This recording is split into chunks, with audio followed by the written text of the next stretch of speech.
नमस्कार, आप देख रहे हैं टोटल टीवी। मैं हूं सौरभ जौहरी। हमारी खास पेशकश में आपका स्वागत है। हरियाणा में नायब सरकार के 100 दिन पूरे होने के बाद प्रदेश सरकार ने भ्रष्टाचार के खिलाफ कार्रवाई शुरू कर दी है।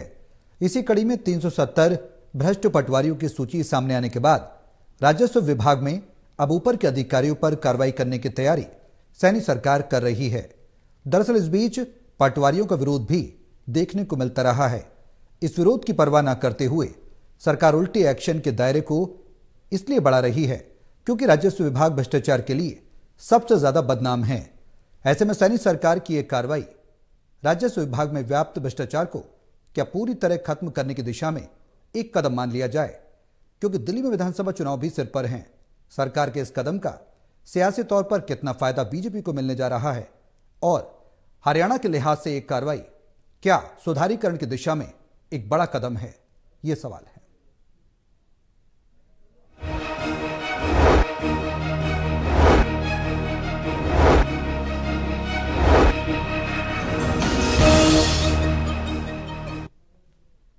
तो भ्रष्टाचार पर लगातार सैनी सरकार एक्शन कर रही है और इसी कड़ी में ये बड़ी कार्रवाई देखने को मिली है। चर्चा को आगे बढ़ाएंगे, लेकिन उससे पहले एक रिपोर्ट पर नजर डालते हैं।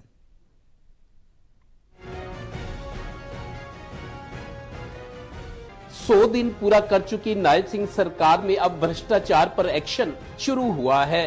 राजस्व विभाग के 370 भ्रष्ट पटवारियों की सूची तैयार होने के बाद अब उनके ऊपर के अधिकारी नायब तहसीलदार, तहसीलदार और उससे ऊपर के अधिकारी डीआरओ यानी डिस्ट्रिक्ट रेवेन्यू ऑफिसर, जिला राजस्व अधिकारी की सूचियां तैयार हो रही हैं, जिन पर भ्रष्ट आचरण के आरोप हैं। गौरतलब है कि ये वो महकमा है जो भ्रष्टाचार के लिए ज्यादा बदनाम है। मतलब अब लाखों रुपए वाली जमीन और प्रॉपर्टी करोड़ों में हो जाने के कारण इस विभाग में ये बीमारी ज्यादा है, क्योंकि जमीनों और राजस्व के मामलों में पेचीदगियां ज्यादा होती हैं। इसलिए यहाँ भ्रष्टाचार की गुंजाइश और शिकायतें भी ज्यादा रहती हैं। इसलिए सरकार ने पहले राजस्व विभाग में ये एक्शन शुरू किया है। देखो, इसकी जांच हो रही है कि भाई किस तरह से ये बाहर आई है और इस पे जांच के बाद ही हम बता पाएंगे और कार्रवाई जरूर होगी, ये मैं आपको पूरा विश्वास दिलाता हूँ। जब सूची बनी है तो जब भी बनी है उनकी पूरी तहकीकात करके, उनका पूरा जानकारी लेके, उनकी पूरी इंक्वायरी लेकर ये सूची बनाई गई है और जो भी इसमें लिप्त पाया जाएगा उनके खिलाफ सख्त से सख्त कार्रवाई होगी। गौरतलब है कि सरकार इसके बाद दूसरे महकमों, खासकर पब्लिक डीलिंग वाले महकमों में भी ये ऑपरेशन शुरू कर सकती है। हालांकि 370 भ्रष्ट पटवारियों ने अपनी सूची बनाने और इत्तेफाक से इसके मीडिया में लीक हो जाने के बाद पटवारी बिफरे हुए हैं। उनका कहना है कि हमारे नाम, जाति और भ्रष्टाचार में लिप्त होने के आरोप लगाकर हमें अपमानित किया गया है। उन्होंने काले बिल्ले लगाकर कई दिनों तक इस कार्रवाई के खिलाफ प्रदर्शन भी किया है। अब अगर राजस्व विभाग के कथित भ्रष्ट अफसरों के खिलाफ भी कोई सूची आती है तो भ्रष्टाचार को लेकर कर्मचारियों और अफसरों पर लगाम तो लगेगी, पर ये आशंका भी रहेगी कि भ्रष्टाचार के नाम पर सबको एक ही लाठी से हाँकने की कोशिश हुई तो कर्मचारी और अधिकारी उस तरह भी नाराज हो सकते हैं। जैसे अब डिस्ट्रिक्ट ग्रीवेंस कमेटी में मंत्री किसी की शिकायत आने पर तुरंत ऑर्डर देते हैं, करो सस्पेंड। याद रहे, ताली कभी एक हाथ से नहीं बजती। आजकल कर्मचारी अधिकारी ऑफ कैमरा मीडिया से ये शिकायत भी करते हैं कि अब सरकारी नौकरी करना आसान नहीं रहा, उन्हें दबाया भी जाता है और झूठी शिकायतें भी आती हैं। Haryana bureau, total news.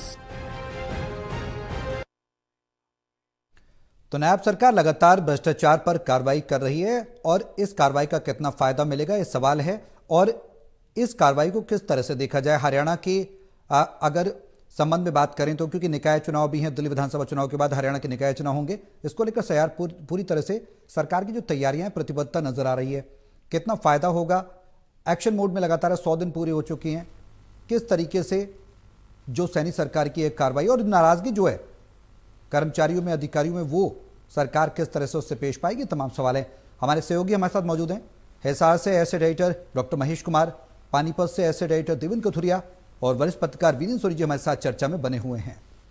Devendra, शुरुआत में आपसे ही करूंगा चर्चा की। जो भ्रष्टाचार पर जीरो टॉलरेंस की ये पॉलिसी है, ये कार्रवाई है जो सैनी सरकार कर रही है, इसके क्या मायने? देखिए सौरभ, बीजेपी सरकार से पहले भूपेंद्र सिंह हुड्डा की सरकार 9.5 साल रही है, 2 कार्यकाल। तब भी भूपेंद्र सिंह हुड्डा भी कहते थे, सरकारें कहती है कि भ्रष्टाचार पर लगाम लगाएंगे, भ्रष्टों को नहीं छोड़ेंगे। ये शोर एक परंपरा बन चुकी है, इस तरह के सरकारों के दावे करना। 2014 में जब देखिए मोदी जी की मई 2014 में पहली दफा सरकार बनी, मोदी जी ने ये बड़ा आकर्षक नारा दिया था, ना खाऊंगा ना खाने दूंगा। केंद्र स्तर की बात नहीं कर रहा, हरियाणा की बात करूं तो 2 बड़े वायदे 2014 में जब बीजेपी ने पहली दफा सरकार बनाई, 2 बड़े वायदों ने बहुत लोगों को आकर्षित किया था, चाहे मैं था चाहे आम लोग थे। एक तो good governance, minimum government good governance का नारा दिया गया था, मिनिमम गवर्नमेंट मैक्सिमम गवर्नेंस, ये नारा दिया गया था। दूसरा ये था जीरो टॉलरेंस एट करप्शन। ये 2 बड़े वायदे थे जिन्होंने लोगों को एकदम आकर्षित किया, भाई ऐसी सरकार है, बीजेपी ऐसी सरकार देगी, मिनिमम गवर्नमेंट मैक्सिमम गवर्नेंस, कम सरकार, छोटी सरकार लेकिन गवर्नेंस गजब का शासन। दूसरा जीरो टॉलरेंस एट करप्शन, भ्रष्टाचार पर जीरो टॉलरेंस की पॉलिसी मनोहर लाल जी जब पहली दफा मुख्यमंत्री बने, उन्होंने भी कहा, काफी किया भी है, कोशिश की, भ्रष्टाचार पर लगाम लगाने की कोशिश की। एक बार मुख्यमंत्री मनोहर लाल जी का बयान आया था कि भ्रष्टाचार अब 19% रह गया है। तो मैंने उनसे पूछा, आपके पास क्या पैमाना है, कोई मशीन है जो ये बताएगी? तो उनका एक बयान आया था कि 37% भ्रष्टाचार था, घटकर 19% रह गया है। तो सरकार तो अब भी बीजेपी की है, वही तीसरी बार बनी है, अच्छा है लोगों ने साथ दिया, लेकिन भ्रष्टाचार पर जो ये अभियान छेड़ा जाता है, अभी जैसे नायब सिंह सरकार ने 100 दिन पूरे, हालांकि संकल्प पत्र में, मैनिफेस्टो में ये था कि भ्रष्टाचार को खत्म करेंगे, कंटेन करेंगे। देखिए भ्रष्टाचार कभी खत्म नहीं हो सकता, चाहे वो मोदी गवर्नमेंट भी हो, लेकिन मिनिमाइज कर सकते हैं, भ्रष्टाचार को नकेल डाल सकते हैं, इस पे नियंत्रण कर सकते हैं, इसको कम कर सकते हैं, लेकिन भ्रष्टाचार खत्म नहीं हो सकता। ठीक वैसे जैसे एक पुलिस अफसर ने कहा है कि देखिए क्राइम को हम खत्म नहीं कर सकते, अगर क्राइम ना हो तो फिर पुलिस की क्या जरूरत। तो क्राइम को हम खत्म नहीं कर सकते, उसको कम कर सकते हैं, यही बात भ्रष्टाचार पर है। तो अब सरकार ने शुरुआत की है, 100 दिन पूरा होने पर अच्छी बात है, लेकिन जो जिस तरह व्यापारी वाला इनका पटवारियों का मसला आया या और चीजें हैं, कई बार सरकारी कर्मचारी खिन्न होते हैं कि सरकार एक ही लाठी से सबको भ्रष्ट समझती है। जैसे व्यापारी शिकायत करते हैं सरकार से कि व्यापारी को सरकार चोर समझती है, वो तो खुलेआम कहते हैं कि कोई भी सरकार आए व्यापारियों को चोर समझा जाता है। सारे व्यापारी चोर नहीं होते, ठीक ऐसे कर्मचारी भी ऐसे नहीं होते, सारे भ्रष्ट हो, अच्छे कर्मचारी भी है। तो एक ही लाठी से नहीं हाँकना चाहिए, इस वजह से थोड़ा कर्मचारियों में, अफसरों में नाराजगी भी है। उनका ये, मैंने कई दफा मैंने सुना उनको कि अब सरकारी नौकरी आसान नहीं है, मंत्रिमंडल के लोग, ये बड़े अफसर कई तरह के दबाव बनाते हैं, गलत काम करो आप, और फिर भ्रष्टाचार वाले काम या जो ऐसे काम जो गैर मुमकिन और गैर कानूनी होते हैं वो करवाने के लिए दबाव बनाया जाता है। तो आजकल सरकारी नौकरी आसान भी नहीं है। देखिए जो भ्रष्ट है वो उन पर कार्रवाई होनी चाहिए, लेकिन सबको एक ही लाठी से हाँकना, इस रवैये को लेकर कर्मचारी और अफसरों में सरकार को लेकर नाराजगी है। महेश, जो सरकार की कार्रवाई है, इससे पहला सवाल मेरा यही है कि महकमे में कितना सुधार होगा, जो भ्रष्टाचार है उस पर कितनी लगाम लगेगी, जैसा देवेंद्र भी जिक्र कर रहे हैं। और देवेंद्र ने एक बहुत सही बात का जिक्र किया, वो बात यह कि सरकार के ही मंत्री करवाते हैं, ब्यूरोक्रेट्स तो करते हैं। अब ऐसे में जब तीसरी बार सरकार रिपीट हुई है प्रदेश में, तो जाहिर सी बात है जवाबदेही बीजेपी सरकार की ही बन जाती है, सैनी सरकार की। तो क्या अपने पर जो प्रश्न चिन्ह खड़ा होगा उसके लिए तैयारी की जा रही है, या फिर ये कार्रवाई किस तरह की नजर आ रही है, क्या माना जाए?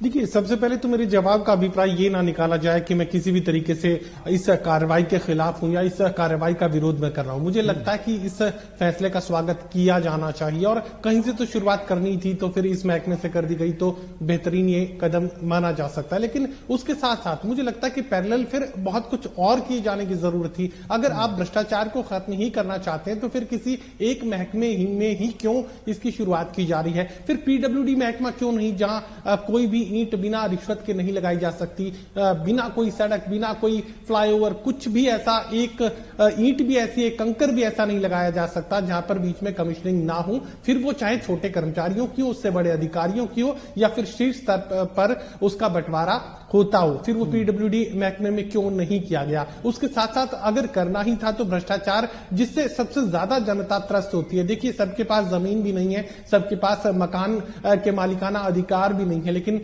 यहाँ जिसका आम आदमी से जो पाला पड़ता है, छोटे से छोटे और बड़े से बड़े आदमी से जिसका पाला पड़ता है वो पुलिस है। और पुलिस अपनी कार्यशैली में कितनी पारदर्शिता अपनाती है और किस तरीके से भ्रष्टाचार पुलिस महकमे में, एक छोटे से छोटा कर्मचारी हमने देखा कि फॉर्च्यूनर का टॉप ब्रांड वो इस्तेमाल कर रहा है, 55 लाख की गाड़ी वो इस्तेमाल कर रहे हैं, छोटे से छोटे पुलिस महकमे के कर्मचारी हैं। तो यकीनन आप इस बात से अंदाजा लगा लीजिए कि अगर भ्रष्टाचार का जिक्र ही चला है तो फिर वो दूर तलक बात जानी चाहिए, फिर वो पीडब्ल्यूडी महकमे में भी जाए, फिर वो पुलिस महकमे में भी आए और तमाम जो दूसरे सरकारी ओहदे हैं जहां पर कमीशनिंग का सिस्टम है, पहले से स्टैब्लिश्ड एक पूरी व्यवस्था है, अगर उस व्यवस्था को उखाड़ने का काम नायब सरकार करे तो यकीन फिर ये फैसला काबिले तारीफ कहा जाएगा। फिर यहाँ ये बात अगर रेवेन्यू डिपार्टमेंट का ही जिक्र किया जाए तो फिर पटवारियों तक ही सीमित क्यों कर ली गई। शुरुआत अगर तहसीलदारों से होती तो शायद और अच्छा मैसेज जाता, शुरुआत अगर आईपीएस और आईएएस अधिकारियों से होती तो उससे भी अच्छा मैसेज जाता, लेकिन सबसे सॉफ्ट टारगेट को तलाशने की कोशिश फिलहाल सरकार की तरफ से की गई है।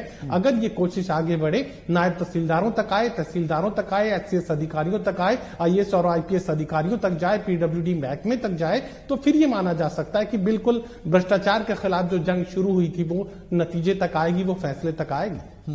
वीरेंद्र जी, जो 100 दिन हैं सरकार के, नायब सरकार के, और सरकार के द्वारा खुद सीएम सैनी कह चुके हैं कि 100 दिन का काम, बीजेपी के जो काम है ये वो कांग्रेस के शासनकाल पर भारी पड़ते नजर आएंगे और आने वाले समय में भी कांग्रेस वो काम नहीं कर पाएगी जो हमने हरियाणा में 100 दिन के अंदर कर दिया है। चाहे भ्रष्टाचार पर कुठाराघात की बात हो या फिर योजनाओं को लागू करने की बात हो, लाडू लक्ष्मी योजना हो, उस पर बजट बनाने की बात हो, एलोकेशन की, वन टाइम सेटलमेंट, व्यापारियों के जो कर्ज माफी है और जो व्यापार में उनको राहत देने वाली बात है, तमाम ऐसे बड़े फैसले हैं जिनका जिक्र हम करते भी रहे हैं।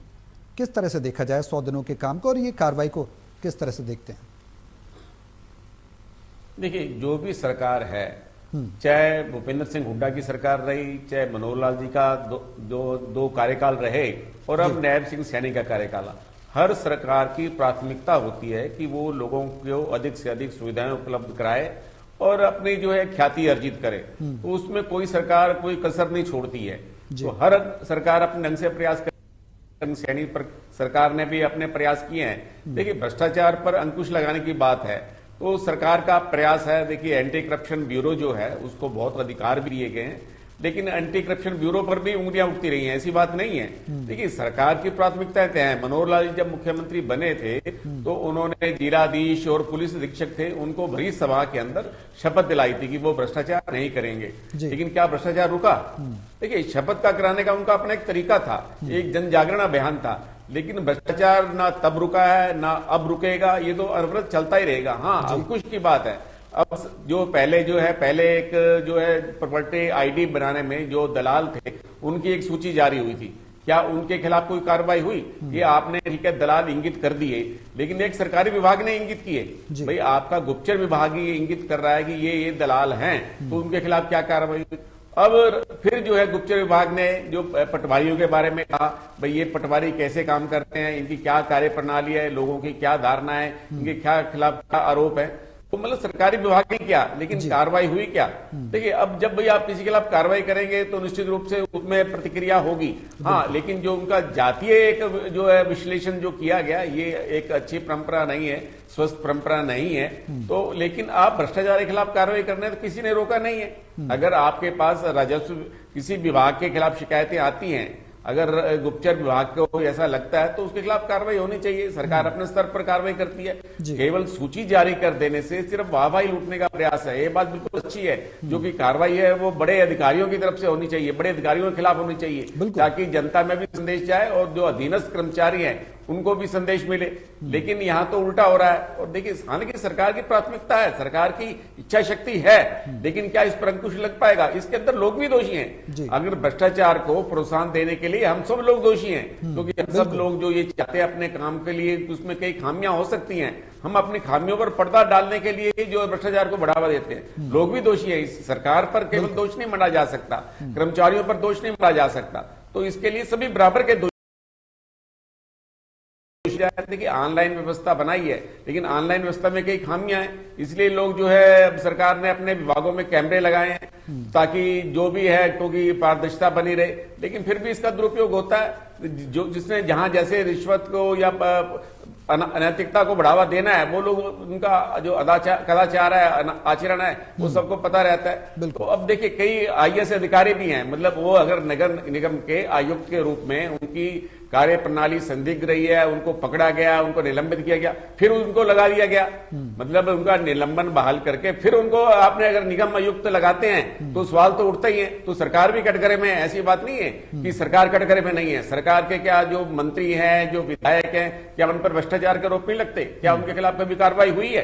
क्या जब कोई भी सरकार रही हो क्या उसमें पारदर्शिता है? क्या सभी ईमानदार लोग हैं? तो इस तरह के प्रश्न तो उठते ही रहेंगे। जी बिल्कुल सही बात है, और ऐसे में सवाल जो उठेंगे तो उसका जवाब भी तलाशने की कोशिश हम अपने माध्यम से करते रहेंगे, लेकिन जनता तक पहुंचना चाहिए आवाज, और जनता को पारदर्शिता, ट्रांसपेरेंसी के बारे में पता लगना चाहिए कि सरकार जो कार्रवाई करी वो महज कहने में कार्रवाई है या फिर व्यापक तौर पर जमीनी स्तर पर उतारने की कोशिश सरकार कर रही। देवेंद्र, जो तैयारियां, जो लगातार कार्रवाइयां हम देख रहे हैं, क्या ये कार्रवाई दिल्ली विधानसभा चुनाव में हमने देखा कि सैनी लगातार सीएम सैनी पहुंच रहे हैं, दिल्ली विधानसभा चुनाव को साधने की कोशिश कर रहे हैं, इधर राजस्व विभाग पर भी कार्रवाई वो लगातार कर रहे हैं, और भ्रष्टाचार पर यूं कहें तो क्या निकाय चुनाव को साथ साथ साधा जा रहा है या महज ये कहने भर की कार्रवाई नजर आ रही? देखिए सौरभ, इस तरह के बयान देकर ये प्रभाव छोड़ने की कोशिश होती है कि बीजेपी सरकार बहुत अच्छा काम करी है, भ्रष्टाचार नहीं है, महिलाओं का कल्याण हो रहा है, किसानों के लिए बहुत कुछ दिया जा रहा है, ये बातें होती हैं। जो कि चुनाव से पहले दरअसल क्या था, पहले तो जब बजट आते थे तब लोक लुभावन घोषणाएं ये बहलाने की कोशिश की थी।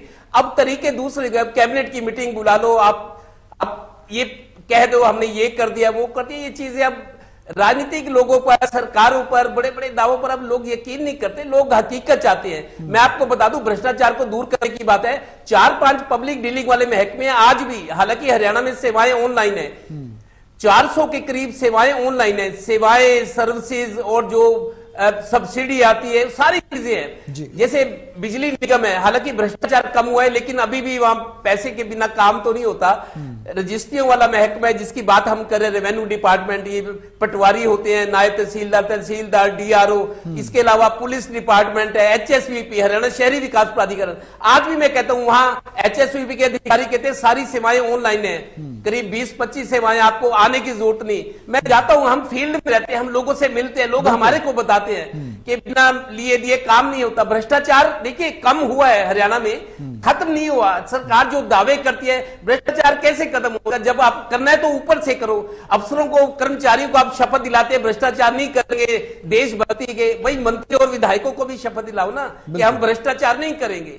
आप ऊपर से शुरू करो ताकि नीचे असर हो। छोटी मछलियों को पकड़ लेना ये ठीक नहीं होता जी। ठीक है, अब महेश, जो जिक्र हम लगातार कर रहे हैं कि कार्रवाई हो रही है, क्या कार्रवाई वाकई में पारदर्शिता के साथ की जा रही है? क्योंकि आपने भी उस चीज को कोट किया कि अगर करना होता तो टॉप लेवल से किया जाता, निचले स्तर पर करके आगे कदम बढ़ा के ये महज खानापूर्ति भर है। क्या इसका सियासी फायदा लेने की कोशिश की जा रही है बीजेपी के द्वारा, या इसे क्या माना जाए?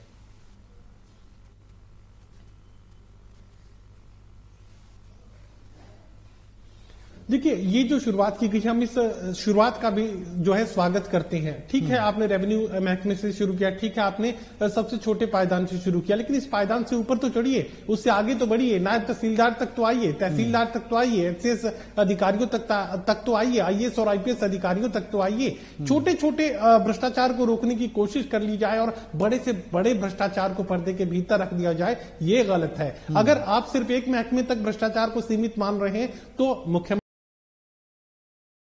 को ये पता होना चाहिए कि दूसरे कई महकमे हैं जहां पर भ्रष्टाचार एक परंपरा है, उसमें पीडब्ल्यूडी महकमे का नाम सबसे ऊपर है। और अगर दोनों महकमों को आप दरकिनार कर दें तो सबसे ज्यादा जिस भ्रष्टाचार से पीड़ित आम और गरीब जनता होती है वो है पुलिस महकमे में सबसे ज्यादा भ्रष्टाचार है, लेकिन उस तरफ ना तो सरकार का ध्यान गया है और ना ही उस तरफ ध्यान देने की कोशिश सरकार करेगी, क्योंकि अगर वहां पर हाथ डालने की कोशिश की गई तो हाथों के जलने की संभावनाएं भी बन सकती है, क्योंकि कोई ऐसा विधायक नहीं है, कोई ऐसा काफी सारे विधायक ऐसे हैं, काफी सारे राजनेता ऐसे हैं जिनके खिलाफ काफी सारे मामले लंबित हैं, लेकिन चूंकि वो सत्ता में है तो इसलिए उन्हें दफना दिया गया, जमींदोज कर दिया गया, उनकी इन्वेस्टिगेशन को क्लोज कर दिया गया। बहुत सारे ईमानदार अफसर ऐसे भी हैं जिन्हें सीएम विंडो में झूठी कंप्लेंट लगाकर बार बार हैरेसमेंट का सामना करना पड़ता है। सीएम विंडो में एक रिपोर्ट, अगर एक कोई शिकायत लगा दी गई और वो झूठी साबित हो जाती है तो 3 दिन के बाद किसी दूसरे नाम से उसी तरह की कंप्लेंट दोबारा लगा दी जाती है और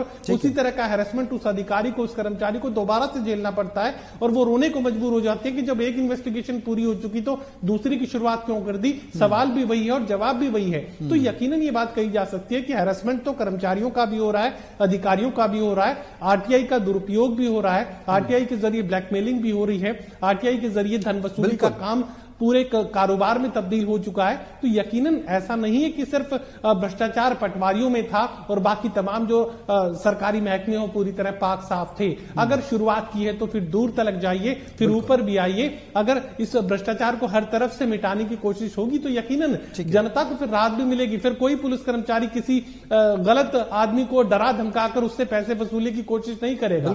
फिर कोई पुलिस अधिकारी गलत फैसले में अपनी सहमति देने की कोशिश नहीं करेगा, किसी को किसी को दबाने, किसी बात को छिपाने की कोशिश नहीं करेगा। अगर वो परंपरा सरकार किसी भी तरीके से लागू करवा देती है तो फिर वो स्वस्थ परंपरा मानी जाएगी। वरना सिर्फ पटवारियों को आप निशाने पर ले लें और उन्हें जो है कार्रवाई तो बाद में हुई, उन्हें उनके नामों को सार्वजनिक कर जनता के बीच उनकी जो छवि है उसे पारिवारिक छवि भी मैं कह सकता हूं, सामाजिक छवि भी मैं कह सकता हूं, उसे चोट पहुंचाने का काम सरकार ने तो कर दिया। लेकिन उससे आगे की बात वही है कि जो फाइंडिंग्स है, जो आपकी सीआईडी की फाइंडिंग्स है, वो क्या किसी नतीजे तक पहुंच पाएंगी, क्या इनके खिलाफ कोई कार्रवाई होनी है या महज एक अखबार की खबर बनकर रह जाएगी और सुर्खियां बटोरने का काम सरकार ने किया।